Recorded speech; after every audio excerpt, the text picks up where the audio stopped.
lorsque notre Seigneur Jésus-Christ reut le livre, les 4 puissants anges chérubins, les 24 anciens glorieux et honorent, les myriades d'anges dans le ciel, ainsi que sur la terre, toutes les créatures vivantes dans le ciel et sur la terre, se sont toutes soumises au Seigneur, et ont toutes loué le Christ Seigneur. Ainsi le Christ Seigneur a dit: j'ai vaincu. Ce moment-là, il tenait un livre dans sa main droite. Dans ce livre se trouvaient les 7 sceaux de Dieu. Ce livre raconte quel contenu exactement. Il y est question des mystères du royaume des cieux et du grand dessein que Dieu va bientôt accomplir. Ce moment-là, le Seigneur Jésus-Christ se préparait à ouvrir les sceaux. Alors, lorsqu'il ouvrit le premier sceau, que se passera-t-il? De quoi parle le premier sceau? Lisons-le. Comme il est dit ici. Je vis l'agneau, l'affaire de ouvrir le premier des 7 sceaux. Et j'entendis parmi les 4 traits vivants, le premier trait vivant, faire entendre une voix comme un tonnerre et, disant, je suis venu. Alors je regardai, et voici un cheval blanc apparut. Celui qui le montait tenait un arc à la main, et une couronne lui fut donnée. Il partit pour combattre, vainqueur et pour vaincre encore. Voilà la vision vue par le Christ Seigneur, lorsqu'il ouvrit le premier sceau. Alors quand le premier sceau fut ouvert, qui est le premier trait vivant, le premier trait vivant fit entendre une voix comme un tonnerre, disant, je suis venu. Qui est cet trait vivant? C'est le chérubin dont le visage est semblable celui d'un lion.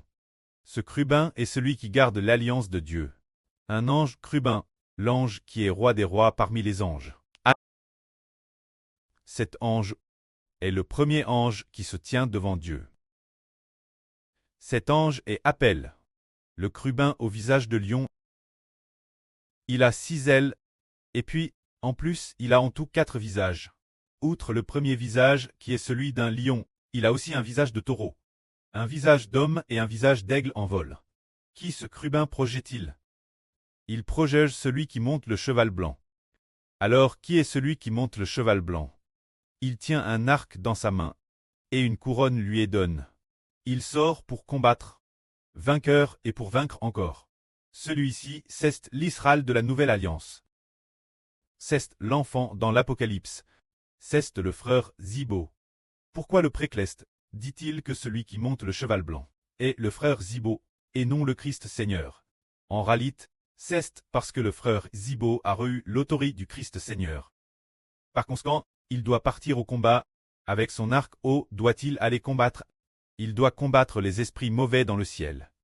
Attaquer tous les serpents venimeux, tous les dragons, c'est-à-dire attaquer les anges tchous, les esprits mauvais corrompus. Attaquer les anges qui appartiennent au diable Satan. Voilà celui qui tient un arc dans sa main. Avant la mort prochaine de Jacob, quand il bénit Joseph, il dit ceci. Je vais te donner cette terre que j'ai prise avec mon arc et mon peu. Te la donner. Jacob dit, avec mon arc et mon père. Dans la Gens, avant la mort prochaine de Jacob, il dit Joseph, je vais donner cette part que j'ai prise avec mon arc et mon paix. De la main des Amoréens. Ici il est dit avec l'arc et LPE.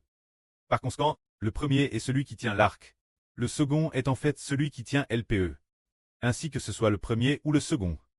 Ils sont tous deux celui appelle Israël. Alors le premier est, en sa qualité d'Israël, en tant que fils de Dieu, en tant que Seigneur Christ montant le cheval blanc. Bien SR, frère Hébert montant le cheval rouge. Ce R est frère, lui, en tant que Mose. Se dire que frère Hébert a plusieurs identités. C'est ainsi que nous comprenons que monter le cheval blanc, tenant l'arc et recevant la couronne. C'est frère Hébert. Pourquoi est-il dit clairement que le premier de ces 4 cavaliers a reçu une couronne? Parce que le pré et le Seigneur ont donné l'autorité royale. Roi des rois, l'autorité de Seigneur des seigneurs frère Hébert. C'est pour donner l'autorité royale. L'Israël du Nouveau Testament. Que la gloire soit au pré et au Seigneur. Amen.